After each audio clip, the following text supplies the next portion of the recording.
Hello दोस्तों, स्वागत है एक बार फिर से आपका मेरे चैनल पे लीगल न्यूज 127 पे।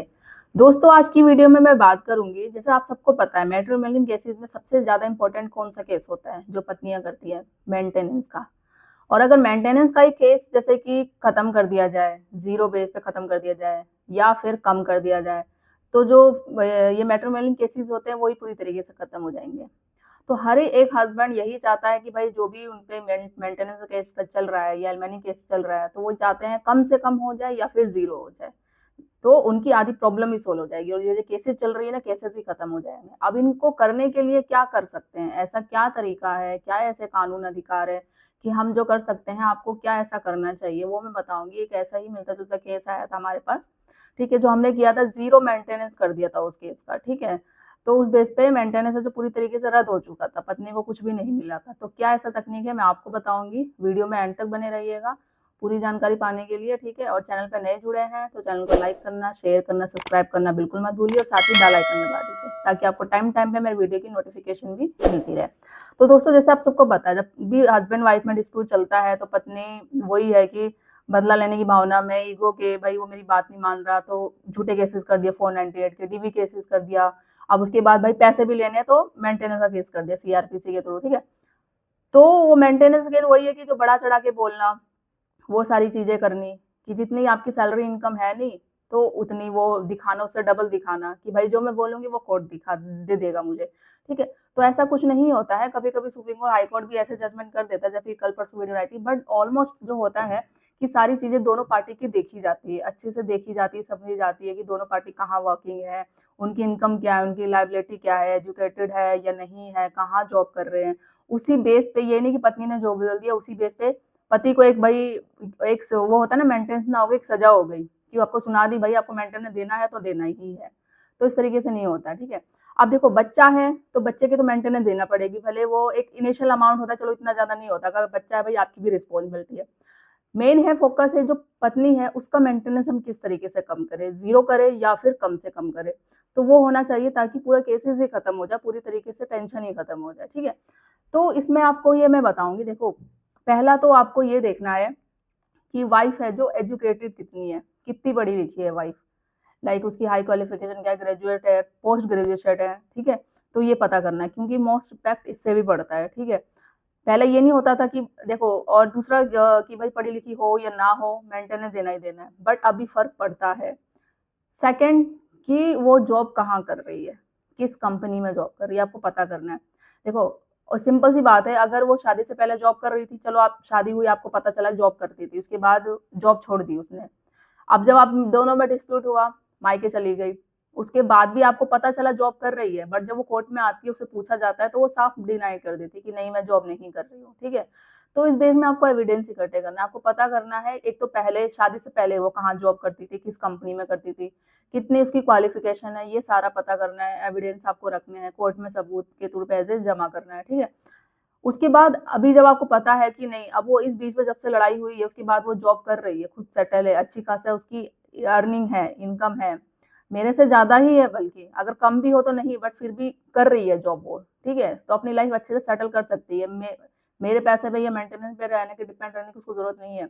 तो आपको क्या करना है, सबसे पहले कंपनी का नाम उसको पता करना, कंपनी की जो भी डिटेल्स है ना, आप जितना ज्यादा पता कर सकते हो करो कि कंपनी का नाम क्या है, कहाँ पे वो जॉब कर रही है, क्योंकि जब आपको पता चलेगा, जब भी एज एविडेंस आप इकट्ठा कर पाओगे, कोर्ट में आप बता पाओगे।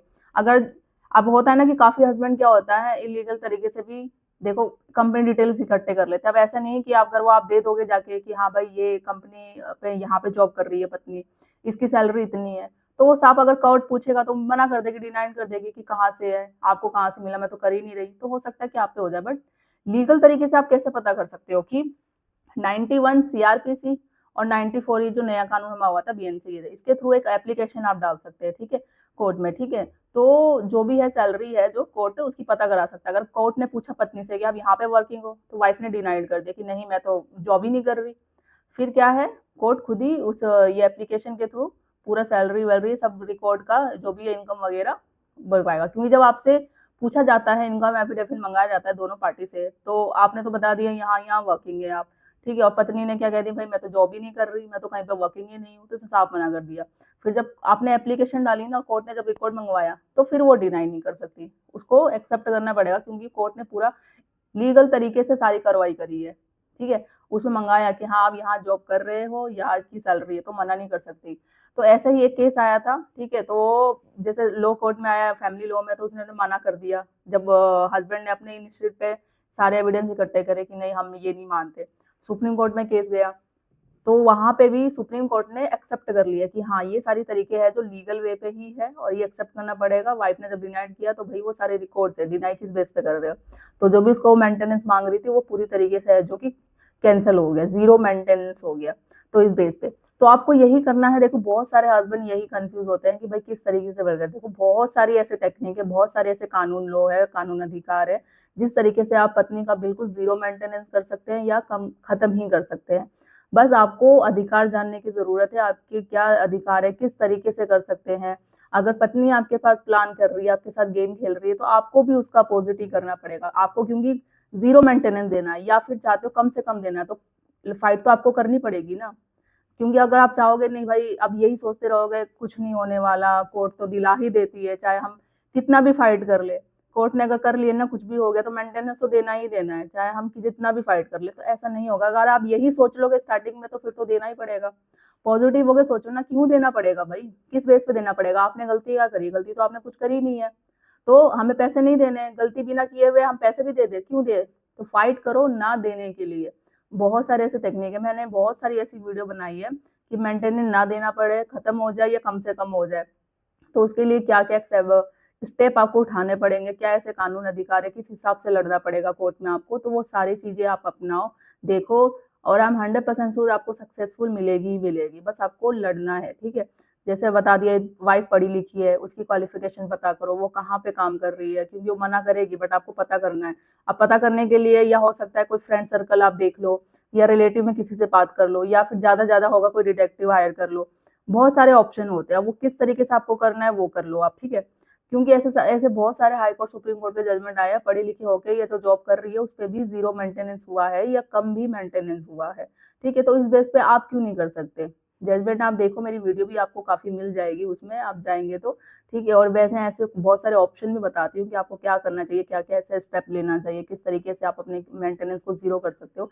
जब हमने कर रखा है यहाँ तक, तो आपको करने के में बस वही है कि आप जब एक स्टेप आगे उठाओगे तो आपका एडवोकेट भी तो उठाएगा, उसको तो सारी चीजें पता है, बस आप उस हिसाब से चलो, तो उस तरीके से आपका हो जाएगा। कोई भी आपको एडवाइस चाहिए, कोई भी हेल्प चाहिए, तो आप कमेंट में करके पूछ सकते हैं, नंबर दे रखा है, आप अपनी अपॉइंटमेंट बुक करके लीगल एडवाइस ले सकते हैं। बाहर के हैं आप, दिल्ली से बाहर के हैं, तो आप फोन पे एडवाइस लीजिए, ठीक है, अपॉइंटमेंट बुक करके। अगर दिल्ली में ही है आप, तो दिल्ली में केसेस करके भी आप लाइव हमसे फेस टू फेस मिल सकते हैं, ठीक है। और अपनी जो भी प्रॉब्लम है अपना, अगर आप केस आप चाहते हैं कि हम आपसे लड़े, तो आ सकते हैं, ठीक है। तो मेरी वीडियो को ज़्यादा से ज़्यादा लोगों तक शेयर करिए, और मेरे चैनल को लाइक करना, शेयर करना, सब्सक्राइब करना बिल्कुल मत भूलिए। जल्दी मिलती हूँ मैं ऐसे इंफॉर्मेटिव वीडियो के साथ, तब तक के लिए थैंक यू।